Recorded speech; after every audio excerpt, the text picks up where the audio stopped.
রমজানের প্রথম দিনেই সারা দেশে চড়া নিত্যপণ্যের বাজার। গত সপ্তাহের তুলনায় প্রতিটি পণ্যই বিক্রি হচ্ছে বেশি দামে। 2 সপ্তাহের ব্যবধানে লেবুর দাম বেড়েছে দ্বিগুণেরও বেশি। বর্তমানে এক হালি লেবু স্থানভেদে বিক্রি হচ্ছে 120 থেকে 140 টাকা পর্যন্ত। দেশি পেঁয়াজ বিক্রি হচ্ছে 52 থেকে 70 টাকায়। বেগুন, কাঁচামরিচ আর শসার দামও ছাড়িয়েছে শতকের ঘর। ছোলা মানভেদে বিক্রি হচ্ছে 70 থেকে 90 টাকায়। 300 টাকার নিচে মিলছে না ইফতারের অন্যতম অনুষঙ্গ খেজুর। ব্রয়লার মুরগি বিক্রি হচ্ছে 190 থেকে 200 টাকায়। গরুর মাংসের দরও ঊর্ধ্বমুখী। বিক্রেতাদের দাবি, রমজানে সকল পণ্যের চাহিদা থাকে বেশি, তবে সেই তুলনায় সরবরাহ না থাকায় দাম কিছুটা বেড়েছে। অন্যদিকে ক্ষোভ প্রকাশ করে ক্রেতারা বাজার মনিটরিংয়ের দাবি জানান। রমজান আসলে তো দাম বাড়ে সব কিছুর, আমাদের চাহিদা বেড়ে যায়। আমরা যে জিনিসটা এক সপ্তাহে কিনতে পারি সে জিনিসটা আমরা বেশি করে নিয়ে রাখি, এর জন্য হয়তো দাম বাড়ে। দাম বাড়ার কারণে আমরা আগে যতটুকু কিনতে পারতাম তার থেকে এখন আরও কম কিনতে হচ্ছে, কিনতে পারতেছি না। যেমন ধরেন যে লেবুর দাম 100 টাকা করে হালি চাচ্ছে, 80 টাকা করে হালি চাচ্ছে। যে লেবু আমরা কিছুদিন আগেও 20 টাকা 30 টাকা করে হালি কিনছি, এখন কি করবো, এক পিস কিনে নিয়ে যাচ্ছে। যখন আগে হালি কিনতাম এখন এক পিস করে কিনে নিয়ে যাচ্ছে। বেগুনের কেজিতে 40 টাকা বেড়েছে, আর কল্যাতে বেড়েছে 20 টাকা, আর শশাতে বেড়েছে হলো 40 টাকা কেজিতে।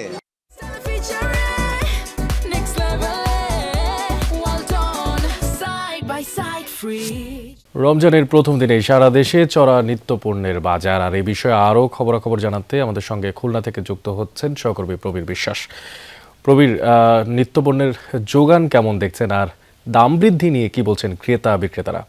হঠাৎ করেই কিন্তু খুলনার বাজারে রমজানের সম্পৃক্ত যে সমস্ত নিত্যপণ্য প্রায় সবগুলোরই কিন্তু দাম বেড়েছে। যেমন খেজুর, 400 টাকার নিচে কোনো খেজুর নেই বাজারে, এবং অন্য যে সমস্ত পণ্য বিশেষ করে তেল, ছোলা, সেটিও কিন্তু বেড়েছে। আমরা রয়েছি নগরীর একটি কাঁচা বাজারে, নিউ মার্কেট কাঁচা বাজার। এখানে এসে আমরা জিজ্ঞেস করেছি যে পেঁয়াজ বিক্রি হতো 55 থেকে 60 টাকা, সেটি 65 থেকে 70 টাকা কেজি জোরে বিক্রি হচ্ছে। সবচেয়ে বেড়েছে লেবুর দাম, যেটি 5 টাকা 7 টাকা প্রতি পিস ছিল, সেটি এখন 15 টাকা, কোথাও 20 টাকা করে এটি বিক্রি হতো। অর্থাৎ 60 থেকে 80 টাকা প্রতি হালি লেবু বিক্রি হচ্ছে। এছাড়া শসার দাম বেড়েছে প্রতি কেজিতে 20 থেকে 30 টাকা, বেগুনের দাম বেড়েছে 10 থেকে 20 টাকা। অর্থাৎ যে পণ্যগুলো রমজানের সাথে সম্পৃক্ত, রমজানে বেশি প্রয়োজন, সেই পণ্যগুলোর দাম বেড়ে গিয়েছে। ব্রয়লার মুরগির দাম বেড়েছে, যেটি ছিল 170 টাকা কেজি, সেটি এখন 200 টাকা কেজি ধরে ভোক্তাকে কিনতে হচ্ছে। এছাড়া লেয়ার সহ যে সমস্ত অন্য মুরগি রয়েছে, প্রত্যেক মুরগি কিন্তু 20 থেকে 30 টাকা কেজিতে বেড়েছে।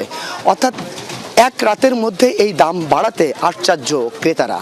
বিক্রেতারা বলছে যে পরিমাণ চাহিদা রয়েছে সেই অনুযায়ী যোগান কম, সে কারণেই তারা পাইকারি বাজার থেকে যে পরিমাণ মূল্যে তারা খরিদ করছে সেটি হয়তো কিছু লভ্যাংশ রেখে তারা বিক্রি করছে, এটি হচ্ছে তাদের বক্তব্য। তবে ক্রেতারা এটি মানতে নারাজ। তারা বলে রমজান আসলেই ব্যবসায়ীরা একটা সিন্ডিকেট করে এবং নিজেদের মধ্যে সমন্বয় করে তারা দাম বাড়ায়, সেটি তার প্রতিফলন হয়েছে, যেটি হয়তো এক সপ্তাহ আগে এটি বাজারে দেখা যায়নি।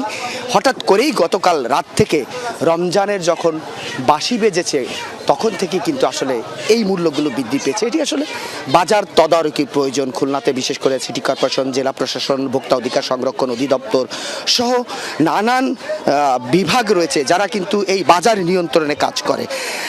এটি আসলে এখনো পর্যন্ত কাউকে মাঠে দেখা যায়নি। সে কারণে যারা ক্রেতা রয়েছে, ভোক্তা রয়েছে, তাদের জোর দাবি যে হঠাৎ করে কেন দাম বাড়লো সেটি অনুসন্ধান করা উচিত।